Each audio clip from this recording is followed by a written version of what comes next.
Das ist das autarkeste Wohnmobil, 3,5 Tonnen der ganzen Welt, hat er gesagt. Hier ist der Wolfgang, grüß dich herzlich. Jo, grüß dich. Ja, es steht komplett auf Batterien. Nicht nur auf Batterien, ist die Gasanlage komplett ausgebaut, hat komplett Lithium, wird gekocht, wird mit 2 Induktionskochplatten, hat einen Waschvollautomaten, hat eine Klimaanlage, eine eingebaute 230 Volt Klimaanlage, hat eine Kombination aus Backofen, Grill, Mikrowelle und Dampfgarer, hat einen großen Kompressorkühlschrank oder auch umgetauscht, hat eine 2-Boiler italienische Kaffeemaschine, Siebträger. Okay, Siebträger. Ja, mit 2 Boilern. Das heißt, die brauchen alle viel Strom. Ja, es geht so. Es geht so. Ja. Also So. einiges drin. Und hat einen, Moment, das haben wir dann auch vergessen. Den großen Bildschirm. Hat einen großen Touchscreen, riesengroß, der also gleichzeitig als Fernseher wie auch als Computer dient. Hat natürlich eine externe Antenne auf dem Dach, LTE-Antenne, LTE-Raute, macht also ein eigenes Internet hier. So. Und hat einen großen Farblaserdrucker auch fest integriert, weil ich den als Büro zurzeit nutze, um dort auch mal einen Ausdruck zu machen. So, das ist jetzt nicht nur so das Machbare zeigen, sondern das ist wirklich im Alltag in Gebrauch. Im Alltag in Gebrauch, jeden Tag. Ist so. Jetzt kann man ja die Klimaanlage ja nicht dauernd durchlaufen lassen ohne Macht Stromanschluss. kein Mensch. Macht ja keinen. Nein. Aber zum Beispiel waschen geht, oder? Waschautomat geht, ja klar. Ich wasche sogar, ich habe heute hier Handtücher gewaschen. Schön. So, wir gehen mal kurz rein. Ja. Da ist die Jenny, grüß dich herzlich. Das ist was ganz Besonderes. Hier gibt es kein Gas an Bord. Das ist das, was viele Leute möchten, gaslos zu sein. Und es ist praktisch ein Umfang wie zu Hause. Eine Spülmaschine hast du aber nicht drin, oder? Nein. Ich habe eine zweibeinige Spülmaschine, dann geht das. Entweder bin ich die Ja. oder eine sonstige Zweibein. Also spülen mit Spülmaschine würde ich sagen. Kann man natürlich machen. Aber das ist ja sowieso grenzwertig. Das ganze Fahrzeug ist grenzwertig vom Gewicht. Ne? Wenn ich so eine Spülmaschine reinmache. Ist ja nur zum Zeigen, ja. Ja, ist jetzt Sag mal, was ist das für ein Basisfahrzeug hier drunter? Hersteller? Das ist Fiat. Ein Fiat. Chausson. Chausson ist es. Guck, jetzt hier siehst du, wir hatten eben Steaks gebraten hier mit 3 Leuten. Siehst du, das sind die 2 Induktionskochplatten, ja. Krass. Das ist noch nicht aufgeräumt, wie du siehst. Ja, Riecht auch noch nach Steak. Das schieben wir einfach so rein. das ist weg. Das zieht sich dann selbst rein. Sind die beiden Induktionskochplatten. Das ist eine 2-Boiler-Anlage, ja. Das ist natürlich eine Kaffeemühle. Hier machen wir so den besten Kaffee der Welt. Okay. Du liebst Kaffee, oder? Ja, wir haben 14 Kaffeemaschinen in der Firma und zu Hause. Und ich habe ein Bötchen, das ist auch eine. Und ich habe ein Wochenendhaus, das ist auch eine. Also für mich das Wichtigste im Leben ist erstmal eine Kaffeemaschine. Und um die Kaffeemaschine rum wird der Rest gebaut. So, jetzt kommen wir nach hinten. Ja. So, jetzt bleibt gerade mal hier stehen. Jetzt erkläre ich dir mal zu dem Auto. Das ist auch was Spezielles. Du wirst das kennen. Ja. Dieses Auto hat einen riesengroßen Waschraum. Das ist für die Mädels immer gut. Weil hier ist Person 1, Person 2. Ne? 2 Waschbecken. So schön. So. Wenn man abends ins Bett geht, dann drückt man hier ein Knöpfchen. So, und dann siehst du, pass auf, dann siehst du hier, die Schränke gehen runter und das Bett kommt runter. Ja, siehst du? Ich will das nicht zu viel, weil ich habe hinten die ganze Garage voll mit irgendwelchen Modulen. Achso, die muss man leer machen, die Garage. Ja, wenn ich da, nee, dann geht das bis hier hin. Ja. Ja? Und ich habe ein Queen-Size-Bett 1,40 mal 2 Meter. Ne? So, jetzt muss man natürlich sagen, in der Nacht kann ich ja, wenn ich mal Pipi müsste, Ja. mir keine Hände waschen. Ja. Und da ist jetzt auch daran gedacht, pass mal auf, hier ist die Toilette. Wenn du da mal reinscheinst, dann siehst du, in dieser Toilette gibt es noch mal zusätzlich Extra Waschbecken. ein kleines Waschbecken. Siehst du hier? So, ich habe jetzt kein Licht da, ne? Das in der Toilette, da hat man dran gedacht, auch nachts. Okay, das heißt, du hast 2 Hubbetten. Die kleinen, das auch. Das haben wir zwar noch nie benutzt.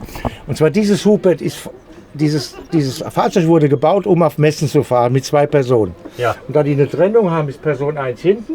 Achso, das sind meistens auch zum Beispiel Mitarbeiter, die nicht zusammengehören. Ja. Und das kannst du natürlich hier, ist hinten getrennt und hier machst du zu, Ja, da dann kann ist hier. vorne getrennt. So. So ist das also gebaut. So. Jetzt geht's weiter. Also wir haben da hinten, komm mal rein, ein Waschvollautomaten. Siehst du, hier ist schon wieder, hier liegt schon wieder schmutzige Wäsche. Ne? Ah, ja. So, die braucht 20 Liter Wasser nur, ist in 25 Minuten fertig. Schleudert, alles wie eine Hausmaschine, ist von Deo, von einem Südkoreaner Markenhersteller. Das ist das, was ich dir gesagt habe. Das ist ein Touchpad. Siehst du hier mit YouTube-Videos oder was immer, kannst du dir anschauen. Filme, Magenta. Ne?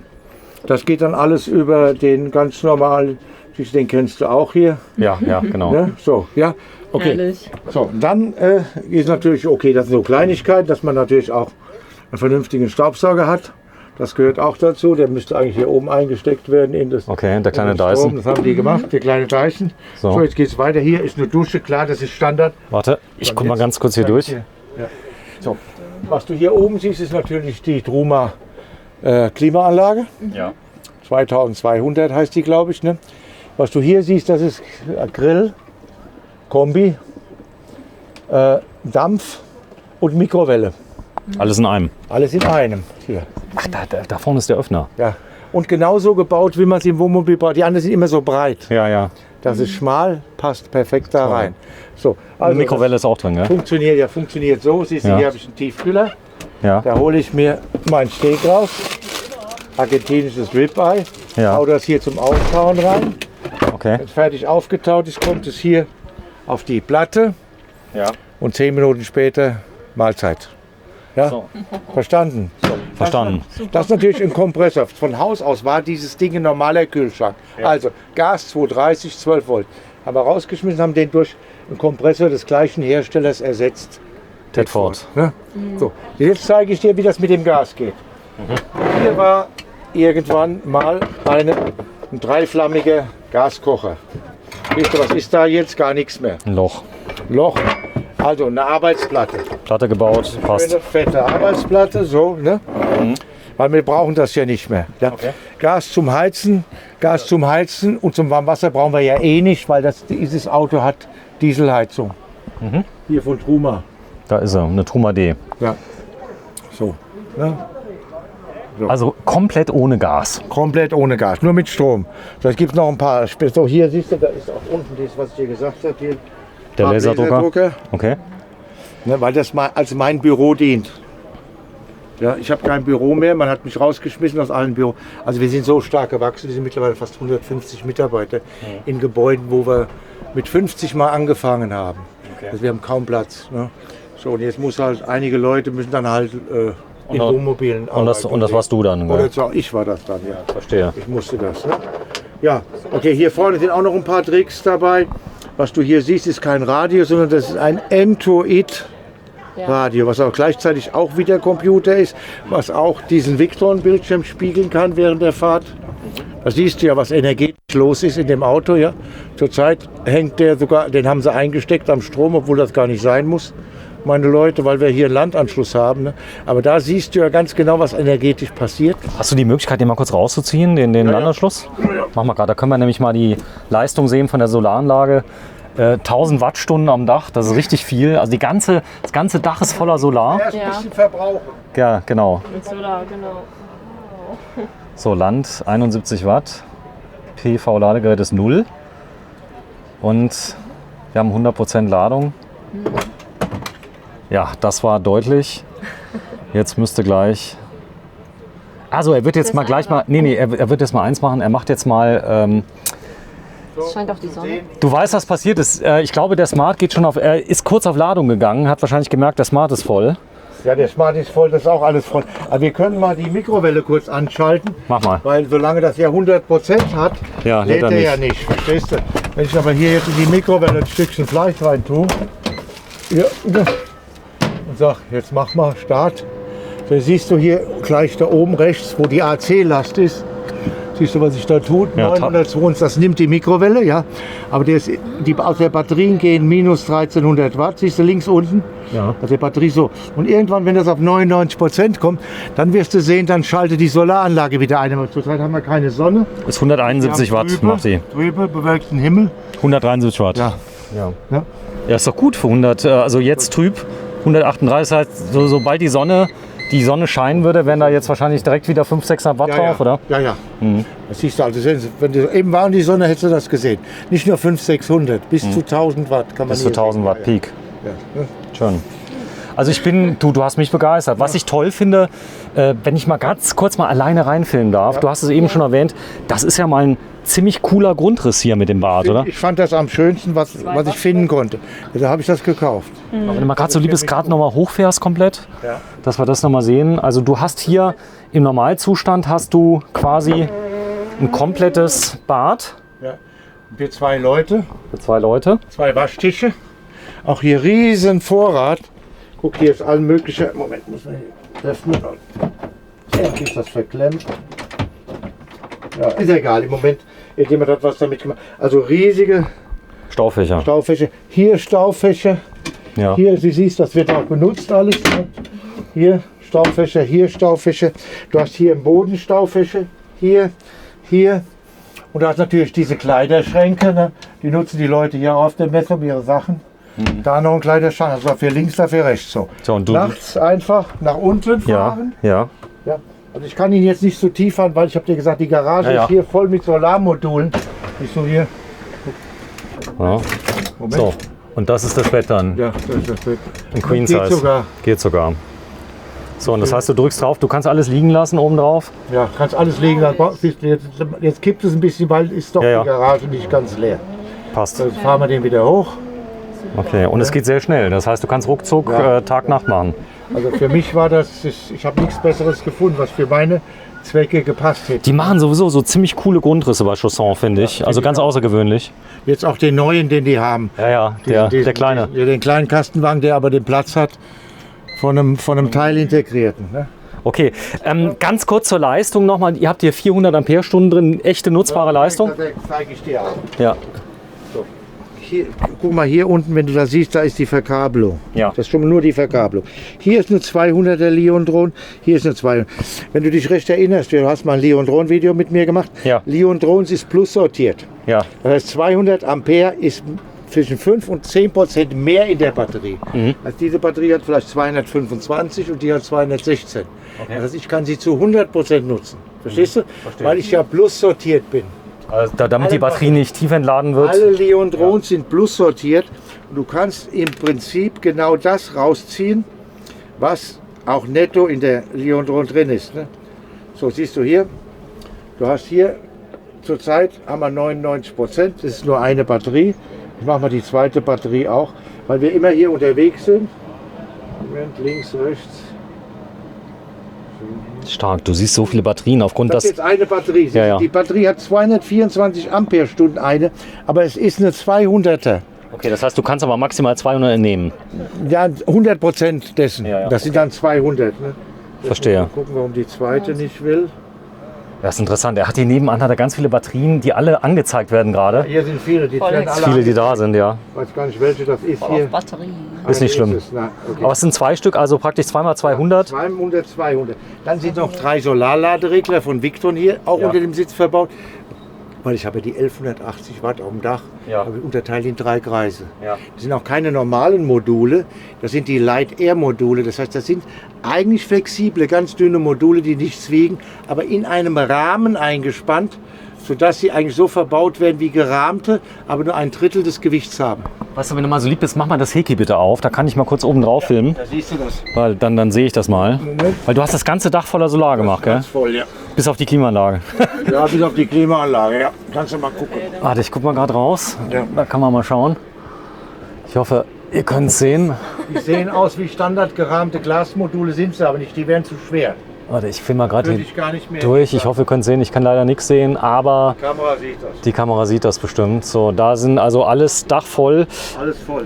Und das funktioniert gut mit dem Solar, ne? ja, das ist super. Sag mal, kurze Frage, Solarzellen, gehen die auch mal kaputt oder verlieren die an Leistung? Theoretisch halten Solarzellen, wenn sie schlecht sind, 10 Jahre, wenn sie gut sind, 30 Jahre. Vorher weißt du das nie so genau. Die gehen dann kaputt, solche Zellen, wenn sie überhitzen. Okay. Heute werden oft diese dünnen Zellen werden flächig auf ein Wohnmobildach geklebt. Ja. Das hat den Effekt, das Wohnmobildach ist gedämmt, Ja. 3, 4, 5 Zentimeter. Wenn ich das flächig draufklebe, kann die Hitze, Sonne scheint drauf, Modul ist schwarz, wird über 100 Grad und im Modul wird es über 100, das kann delaminieren, so nennt sich das. So. Also deshalb muss ich das belüften. Okay. Also mache ich dieses dünne Modul in einen Rahmen, tue so, als wäre es ein gerahmtes, vom Effekt, habe aber das Gewicht von einem nicht gerahmten. Nur so war es möglich, diese ganze Kiste unter 3,5 Tonnen zu kriegen. Es war auch deshalb möglich, hier sind 2 große Gasflaschen drin gewesen, 11 Kilo. Eine 11 Kilo Gasflasche wiegt gefüllt 28 Kilo. Das 2 Gasflaschen sind 56 minus, plus diese Platte und so weiter, sagen wir mal 60 Kilo gingen raus. Und das konnte ich dann benutzen, um die beiden Lithiumbatterien, die großen, 200 Ampere, und den Wechselrichter. Nicht ganz. Der Wechselrichter ein bisschen, den zeige ich dir auch nochmal. Ja, bestimmt ein Riesending. Wahrscheinlich keine, 5 kW, hast du gesagt. ja, keine 10 Wohnmobile hier auf der Messe. Außer vielleicht einen großen Liner, der so ein Ding drin hat. Aber wir brauchen das. Siehst du hier? Warte, ich zeig's dir. Da ist der ganz große drin. Ja, das ist der 5000er Quattro. Der lädt mit 220 Ampere. Also wenn wir Landstrom hätten, würde 220 Ampere, würde die beiden großen Batterien in 2 Stunden füllen. So, also Das kann man natürlich sagen, braucht das ein Mensch. Ja. Braucht natürlich niemand. Ja, aber jetzt in der Praxis, mal ganz ehrlich, das funktioniert. Das funktioniert gut, das braucht nicht jeder.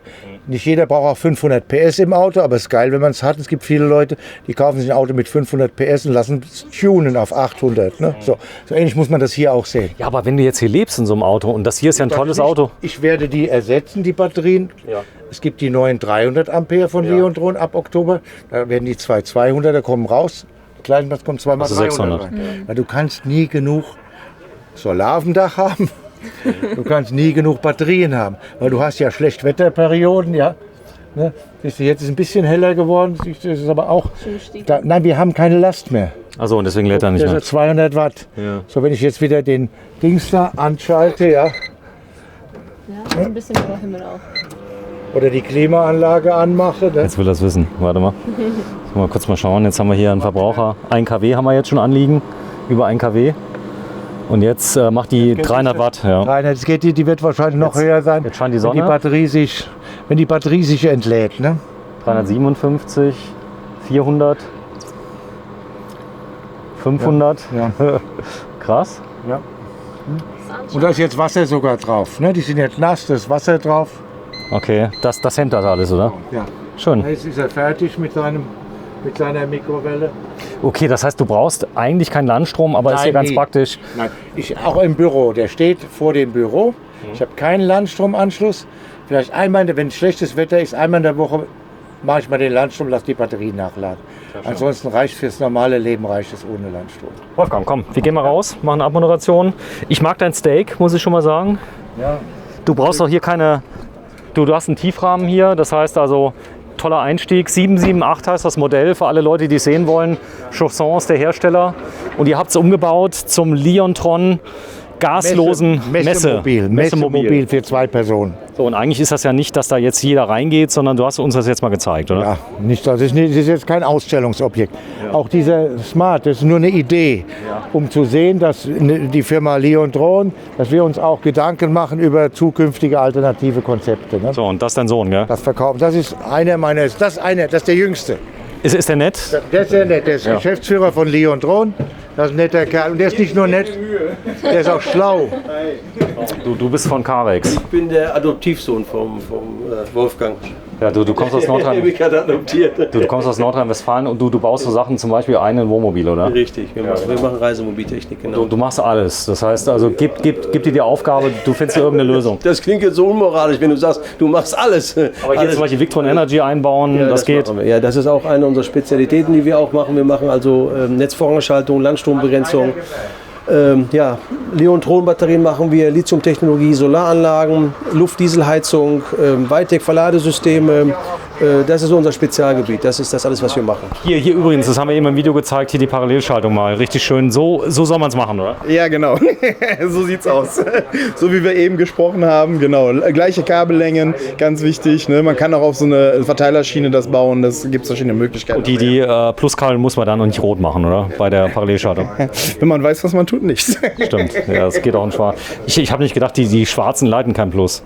Also, ja. Weniger. So, vielen Dank fürs Einschalten. Toller Bericht.